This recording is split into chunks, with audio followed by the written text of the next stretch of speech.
મેષ રાશિ કે જેના અક્ષર છે અલય, જેનો સ્વામી બને છે મંગળ મહારાજ. મેષ રાશિવાળા જાતકો માટે નવા રોકાણ માટે આજે સારો સમય છે. માતા પિતાના સુખોની અંદર આજે વૃદ્ધિનું પ્રમાણ તમને જોવા મળે અને સફળતાના સુંદર મજાના અવસરો આજે તમને પ્રાપ્ત થતા જણાશે. આજના દિવસની અંદર સુખ વહેંચવાનો અવસર છે અને આજે તમે સારો લાભ પણ પ્રાપ્ત કરી શકો. મેષ રાશિવાળા જાતકોએ ભગવાન કૃષ્ણની આરાધના અવશ્ય કરવી જોઈએ. ભગવાન કૃષ્ણની જો આજે પૂજા કરવામાં આવે તો પોઝિટિવ રિઝલ્ટ મળતું જણાશે. વાત કરી લઈએ વૃષભ રાશિની. વૃષભ રાશિ કે જેના અક્ષર છે બહુ, જેનો સ્વામી બને છે શુક્ર મહારાજ. વૃષભ રાશિવાળા જાતકો માટે પિતાના સહકારથી તમારા કામકાજની અંદર વૃદ્ધિનું પ્રમાણ જોવા મળશે. વ્યવસાયની અંદર આજે તમને આર્થિક લાભ મળે એવા સંપૂર્ણ ચાન્સીસ છે અને ભાઈ બહેન વચ્ચેનો પ્રેમ આજે વધતો જણાશે. પરિવારની અંદર આજે આનંદમય સમય તમે વિતાવી શકો અને ઉત્તમ પ્રકારનો લાભ પણ તમે પ્રાપ્ત કરી શકો. વૃષભ રાશિવાળા જાતકોએ આજે લક્ષ્મીનારાયણ ભગવાનની પૂજા કરવી જોઈએ, લક્ષ્મીનારાયણ ભગવાનની સેવા કરવી જોઈએ. અવશ્ય આપને સુંદર મજાનો લાભ મળી શકે. મિથુન રાશિ કે જેના અક્ષર છે કચ્છ અને ગજ, એનો સ્વામી બને છે બુધ મહારાજ. મિથુન રાશિવાળા જાતકો માટે આજના દિવસમાં સારા કાર્યની અંદર તમને પરિવારનો સુંદર મજાનો સહયોગ પ્રાપ્ત થઈ શકશે. આજે સંબંધીઓ સાથે તમે તમારા સંબંધોને મધુર બનાવી શકશો અને પ્રભાવશાળી વ્યક્તિના સંગથી તમારા કામો આજે સુધરી શકશે. આમ પણ એવું કહેવાય કે મિત્ર એવો શોધીએ જે ઢાલ સરીખો હોય, દુઃખમાં આગળ અને સુખમાં પાછળ હોય. એટલા માટે આજે તમારા મિત્રોના સહયોગથી તમારા અધૂરા કામ અવશ્ય તમે પરિપૂર્ણ કરી શકશો ને તમને સુંદર મજાનો લાભ પણ પ્રાપ્ત થતો જણાય. દર્શક મિત્રો, મિથુન રાશિવાળા જાતકોએ કયા ઉપાય કરવા જોઈએ? આજના દિવસની અંદર બને તો ભગવાન વિષ્ણુના મંદિરે જઈ અત્તર અર્પણ કરવું જોઈએ. પોઝિટિવ રિઝલ્ટ મળશે. વાત કરી લઈએ કર્ક રાશિની. કર્ક રાશિ કે જેના અક્ષર છે ડ અને હ, જેનો સ્વામી બને છે ચંદ્ર મહારાજ. કર્ક રાશિવાળા જાતકો માટે સારા સમાચારથી તમારું મન પ્રસન્ન રહેતું જણાશે.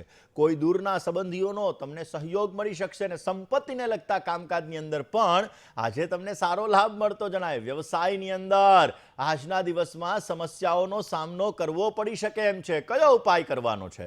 કર્ક રાશિવાળા જાતકોએ ગુલાબનું પુષ્પ ભગવાન વિષ્ણુના મંદિરની અંદર અર્પણ કરવાનું. અધરમ મધુરમ વદનમ મધુરમ હસિતમ મધુરમ ભ્રમિતમ મધુરમ મધુરાષ્ટકમનો આજે પાઠ કરવાનો. અવશ્ય આપને પોઝિટિવ રિઝલ્ટ મળી શકશે. દર્શક મિત્રો, આપણે વાત કરી રહ્યા છીએ 12 રાશિમાં 5મી રાશિ એટલે કે સિંહ રાશિની. સિંહ રાશિ કે જેના અક્ષર છે મને ટ, જેનો સ્વામી બને છે સૂર્ય મહારાજ. સિંહ રાશિવાળા જાતકો માટે આજે વિદ્યા અને જ્ઞાન પ્રાપ્તિ માટે ઉત્તમ પ્રકારનો સમય છે. આજના દિવસની અંદર આર્થિક સ્થિતિ તમારી મજબૂત બનતી જણાશે અને આજે પરિવારની અંદર તમે સારો સમય વિતાવી શકશો. માનસિક ચિંતા અને તણાવની સ્થિતિનું સર્જન થતું જણાશે. આજના દિવસની અંદર તમે ખાસ કરીને સુંદર મજાનો લાભ મળી શકે એના માટે ભગવાન શિવની આરાધના અવશ્ય કરજો. ભગવાન શંકરની પૂજા કરવાથી આપને સુંદર મજાનો લાભ મળતો જણાશે. હવે વાત કરી લઈએ કન્યા રાશિની. કન્યા રાશિ કે જેના અક્ષર છે પઠ અને હણ, જેનો સ્વામી બને છે બુધ મહારાજ. કન્યા રાશિવાળા જાતકો માટે મહત્વની પરીક્ષાઓની અંદર આજે તમને સારી સફળતા મળી શકશે. કામકાજની અંદર આજે તમારે ધ્યાન આપવું પડી શકે છે તો પરિણામ તમને સારું મળશે. માનસિક થાકનો આજે અનુભવ થતો જણાય. વ્યવસાયની અંદર કામકાજની અંદર મહેનત વધારે કરવી પડે તો તમને મધ્યમ માત્રામાં ફળ મળી શકે. વાત કરી લઈએ તુલા રાશિની. તુલા રાશિ કે જેના અક્ષર છે ર અને ત, જેનો સ્વામી બને છે શુક્ર મહારાજ. તુલા રાશિવાળા જાતકો માટે આજે કોઈ પણ પ્રકારની ઉધારીથી તમારે સાવચેતી રાખવી બહુ જ જરૂરી છે. પૈસાની લેવડમાં અને પૈસાની દેવડમાં કાળજી રાખવી બહુ જ જરૂરી રહેશે. આજના દિવસની અંદર કરેલી મહેનતનું તમને સારું ફળ મળી શકે ને સમાજમાં યશ, માન, પ્રતિષ્ઠા આપને સારા એવા પ્રાપ્ત થશે. આજે કયો ઉપાય કરવો જોઈએ? આજના દિવસની અંદર તમે બને તો વડવાનલ સ્તોત્રનો પાઠ કરજો. પોઝિટિવ રિઝલ્ટ મળશે. વાત વૃશ્ચિક રાશિની કરીએ. વૃશ્ચિકના અક્ષર છે ન અને ય, જેનો સ્વામી બને છે મંગળ મહારાજ. નાના મોટા રોકાણની અંદર આજે તમને સુંદર મજાનો લાભ પ્રાપ્ત થતો જણાશે. વ્યવસાયની અંદર નવા કામ કરવાની તમને તક મળી શકે. હરવા ફરવાના આજે સુંદર મજાના યોગો જણાઈ રહ્યા છે અને પરિવારની અંદર સામાન્ય અશાંતિનો અનુભવ પણ થતો જણાશે. આજના દિવસની અંદર વૃશ્ચિક રાશિવાળા જાતકોએ ગાય માતાની સેવા કરવી જોઈએ, ગાય માતાની પૂજા કરવી જોઈએ. અવશ્ય આપને પોઝિટિવ રિઝલ્ટ મળી શકશે. ધન રાશિની કરીએ.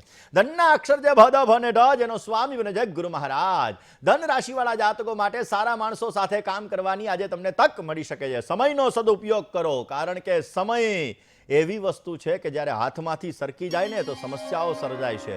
समय समय की बात है ने, इसीलिए तो हम कहते हैं कि समय जब आपका हो तो आप काम कर लीजिए ने એટલા માટે સમય તમારો હોય ત્યારે તમારે અવશ્ય કામ કરી લેવા જોઈએ। શત્રુ પક્ષ તરફથી તમારે સામાન્ય સાવધાની રાખવી જોઈએ। મનગમતા કાર્યની અંદર તમારી રુચિ વધતી જણાશે। આજના દિવસમાં બને ત્યાં સુધી ધન રાશિવાળા જાતકોએ ભગવાન વિષ્ણુના ભગવાન કૃષ્ણએ ગીતાજીની અંદર જે 15મો અધ્યાય કીધેલો છે, આ 15મા અધ્યાયનો પાઠ અવશ્ય કરવો જોઈએ। વાત કરીએ મકર રાશિની। મકર રાશિ કે જેના અક્ષર જે ખાને જા જેનો સ્વામી બને છે શનિ મહારાજ। સાથી કર્મચારી વર્ગ સાથે રાખી અને કામકાજ કરશો તો પોઝિટિવ રિઝલ્ટ મળશે। પતિ અને પત્ની આ બંનેના વિચારોની અંદર સામાન્ય મતભેદ રહેતો જણાશે। આજે ખર્ચની બાબતે સંભાળીને કામ કરજો, નહીતર સમસ્યા સર્જાઈ શકે એમ છે। અવરોધ રહેવા છતાં આજે તમને સારી સફળતા મળે એવા સંપૂર્ણ યોગો જણાઈ રહ્યા છે। આજના દિવસની અંદર સારો લાભ મળી શકે, કાર્યો સિદ્ધ થઈ શકે, એના માટે બને ત્યાં સુધી અધરમ મધુરમ વદનમ મધુરમ હસિતમ મધુરમ ભ્રમિતમ મધુરમ મધુરાષ્ટકમનો પાઠ કરજો, અવશ્ય આપને પોઝિટિવ રિઝલ્ટ મળતું જણાશે। વાત કુંભ રાશિની કરીએ। કુંભના અક્ષર છે ગ શ અને સ, જેનો સ્વામી બને છે શનિ મહારાજ। તમારા કામકાજની અંદર આજે કદર થશે ને એ કદરના લીધે તમારા માન સન્માનમાં વધારો થાય। કોન્ફિડન્સ લેવલ વધતું જણાશે। કામકાજમાં સારી સફળતા મળશે। મિત્રો અને સહકર્મચારી વર્ગ તરફથી તમને સારો લાભ મળી શકે। દાંપત્ય જીવન આજે સુખમય આનંદમય હર્ષમય રહેતું જણાશે। આજના દિવસની અંદર ભગવાન શંકરની પૂજા કરો, ભગવાન શિવની આરાધના કરો, પોઝિટિવ રિઝલ્ટ મળશે। વાત મીન રાશિની કરીએ। મીનના અક્ષર છે દ ચ ઝ અને થ, જેનો સ્વામી બને છે ગુરુ મહારાજ।